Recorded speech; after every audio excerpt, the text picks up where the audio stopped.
Voilà, nous allons maintenant procéder donc au display à une vidéo de display des menus donc du JVC DLA NZ9. Comme vous pouvez le voir, donc nous sommes sur un bureau Windows en affichage 8K 30 images secondes. Voilà, donc on passe à côté, Nicolas. Celui-là. Voilà, celui-là. Donc ici, donc c'est le menu image avec ici, vas-y, appuie. Donc au niveau du content type, effectivement, on l'a mis en anglais, on va le laisser en anglais. Donc il y a auto, SDR, HDR10+, HDR ou HLG. Donc voilà. Par rapport à avant, en fait, on gagne le HDR10+. Voilà, on gagne le HDR10+, et je crois, non, le auto existait à l'époque. Le auto existait, ouais. Tout à fait. Ensuite, donc en dessous, nous avons le Picture Mode. Donc actuellement, on est en frame adapt puisque la carte graphique NVIDIA RTX de Nicolas sort avec une capacité HDR. Et du coup, donc, il y a le frame adapt qui est disponible au niveau de ce menu. Et on voit donc au niveau du Picture Mode, on a donc le frame adapt HDR, HDR10, le Pana PQ, donc spécifique aux platines et aux lecteurs Blu-ray UHD Pana, User 4, 5, 6, etc. Donc voilà. On passe en dessous, More Setting. ouais. Hop. Voilà. Donc More Setting, vous voyez qu'au niveau du laser power, on va descendre. Ouais. Vas-y. Ouais. On n'est pas en vision directe. Donc il y a trois possibilités de réglage de base du laser. Vous avez remarqué, on était en mid.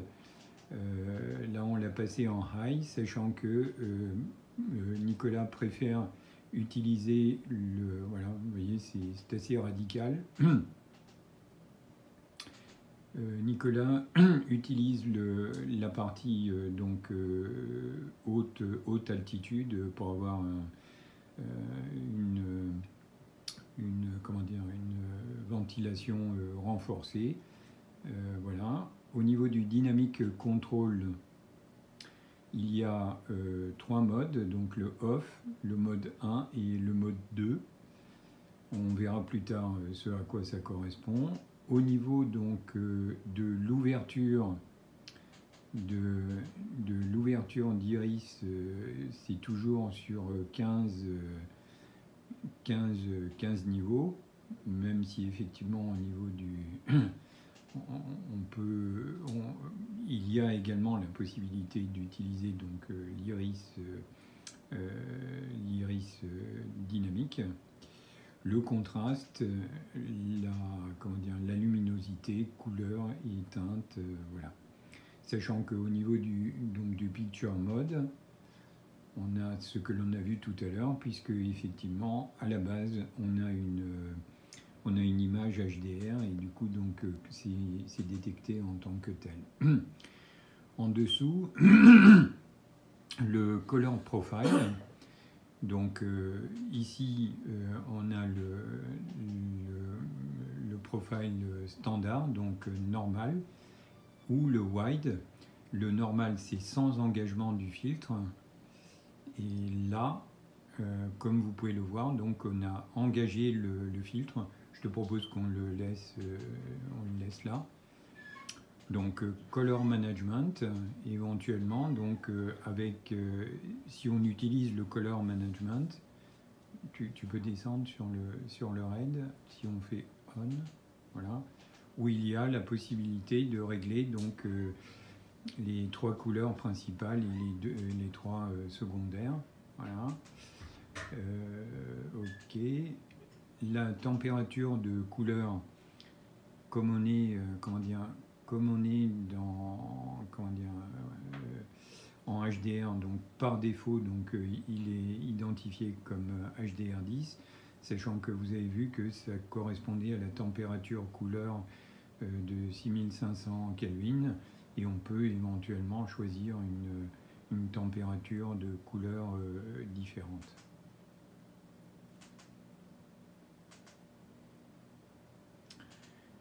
Donc la façon d'agir, donc la façon de l'utilisation du processing, là en l'occurrence du frame adapt HDR, donc c'est le frame by frame, c'est-à-dire image par image, où il est possible également donc d'avoir une utilisation en statique, image par image, ce qui est le frame by frame actuellement sélectionné, ou alors le scène par scène, sachant que d'expérience, on peut vous dire que le meilleur rendu au niveau du HDR, c'est le frame by frame. Nicolas utilise aujourd'hui un JVC DLA NX9. Moi-même, j'utilise le N7 et le frame by frame, c'est ce qui permet d'obtenir les meilleurs résultats en HDR. Donc, le Theater Optimizer, donc, que l'on a la possibilité de positionner sur On. Vous voyez que là, on n'a pas encore réglé le Theater Optimizer, puisqu'il est resté sur sa valeur initiale de 150 pouces, chose que l'on va changer, et vous le voyez en temps réel, en espérant que ça ne va pas prendre trop de temps, sinon je vais couper. Hop. Qu'est-ce qu'il fait? Il fait beaucoup de processing. Bah c'est bizarre, on voit juste. Voilà. Et il remonte un petit peu. Voilà. Donc tu changes la valeur. Bon, je sais plus c'est combien la valeur. On avait mis 100.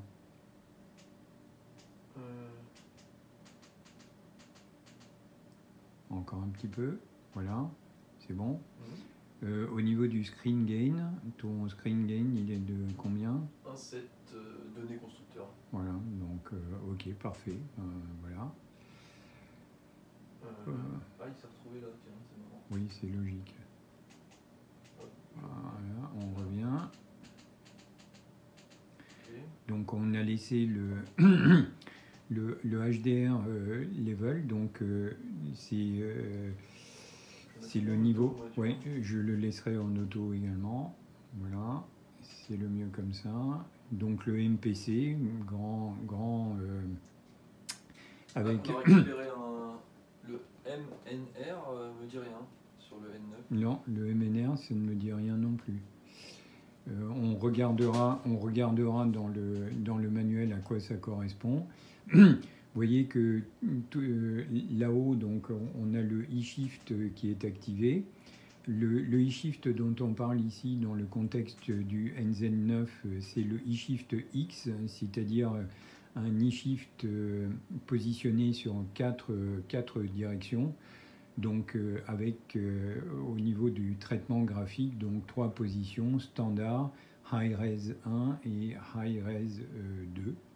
Donc voilà, on ne va pas se rentrer plus avant dans le voilà.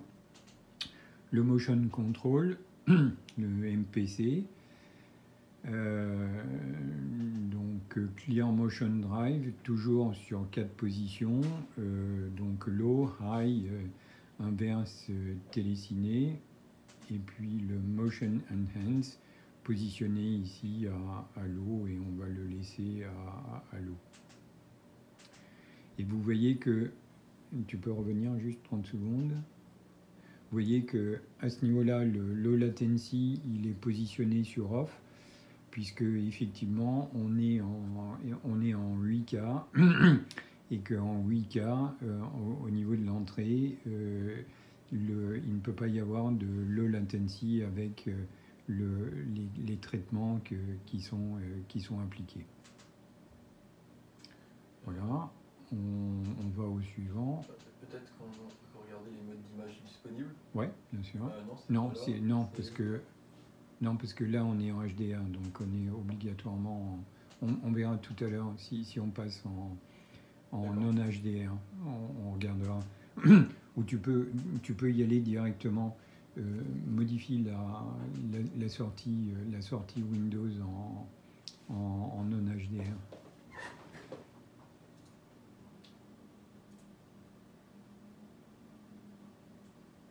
Je vois pas. Différents modes. Voilà. Donc effectivement, là, on est passé en SDR, donc en non HDR forcé. Et du coup, donc, on va pouvoir avoir accès au mode SDR, au mode naturel, cinéma et film, qui sont disponibles à ce niveau-là. Donc avec 3 mémoires associées. Voilà, avec. J'ai l'impression qu'il y a 3 mémoires en HDR et 3 mémoires en. Ouais. Après le reste, c'est. Regarde dans More Settings si quelque chose change éventuellement. Non, c'est la même chose. Ouais. Mais après, on approfondira la chose. On a les gammas, quoi, qu'on a. Voilà. Ouais. Bon, voilà.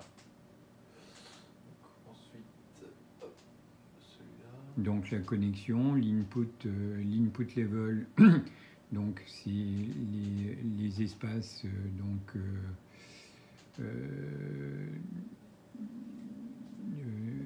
avec l'espace colorimétrique, donc c'est YCBC en 444, 422 ou RGB, donc là il est en auto, on va le laisser. Bon, 3D setting, tu utilises encore la 3D, Nico? Uniquement pour jouer. Ouais. Donc voilà. Donc ça c'est le Auto Picture Mode Select pour sélectionner le mode image en fonction de la dernière, last setting. Ça veut dire qu'il va reproduire le mode image que vous avez sélectionné lors de la précédente connexion. Donc voilà, rien de très particulier. Donc le HDMI est DID avec la possibilité éventuellement de... c'est beaucoup moins, pertinent que ça ne l'était avant. Donc avec la possibilité de détecter le HDR10+, ou pas. Voilà. Donc au niveau du mode installation, donc vous voyez là on a fait un mode spécifique Z1, mais il reste encore 10 modes différents, donc voilà. Voilà, comme avant, donc le lens control par le biais du focus, zoom, avec donc pixel adjust. Pour le moment, on n'a pas éprouvé le besoin d'aligner les matrices. Sinon, vous voyez, c'est possible de le faire avec précision. L'utile fonction de masque, donc sur les côtés ou en haut et en bas, quelque chose que personnellement j'utilise beaucoup dans le contexte de la projection en 2.35. Donc le mode anamorphique, avec les divers modes possibles, donc avec étirement d'image, etc. pour l'utilisation des lentilles ou des modules, des lentilles ou des prismes anamorphiques.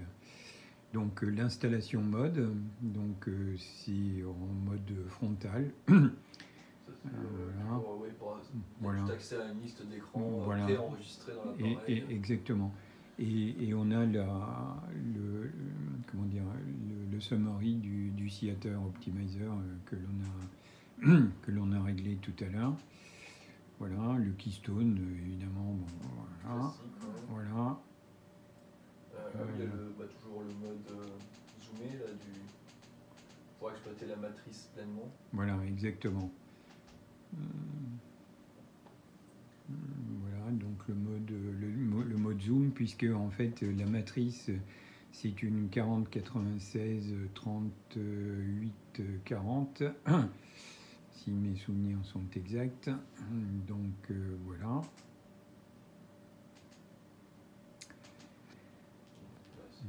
Donc les couleurs de l'arrière-fond, la position menu, l'indication du signal, le logo, voilà comme avant. Voilà, on va le laisser en anglais. Donc le trigger, le timer, les commodes, vous voyez qu'on a tout laissé sur off, pardon. Là, on a auto-calibré ce projecteur et du coup donc on a utilisé la fonction network. Tu peux revenir juste 2 secondes. Voilà. Vous voyez que ce qui est intéressant, c'est le DHCP client, ce qui fait que vous n'avez plus à entrer manuellement les valeurs. Donc c'est quand même, et ça s'est fait de façon tout à fait automatique. Voilà, absolument. Voilà. Donc les modes télécommande, le niveau altitude, vous voyez que Nicolas, donc pour être certain d'avoir un refroidissement, puisque le projecteur est un petit peu dans une forme de petite niche, il utilise le mode haute altitude, high mode, et le factory reset. Software update, c'est pour la mise à jour firmware, et puis les éléments de licence. Voilà. Écoutez, on revient au menu info, voilà, pour commencer d'où on venait. Et donc, vous voyez tout à l'heure, on était initialement en contexte HDR. Là, on est passé en contexte SDR et BT REC 709. Voilà. Bah, écoutez, merci pour votre attention et puis à bientôt sur HCFR. I'm not a stranger to excuses. Burned me once or twice. I expect them.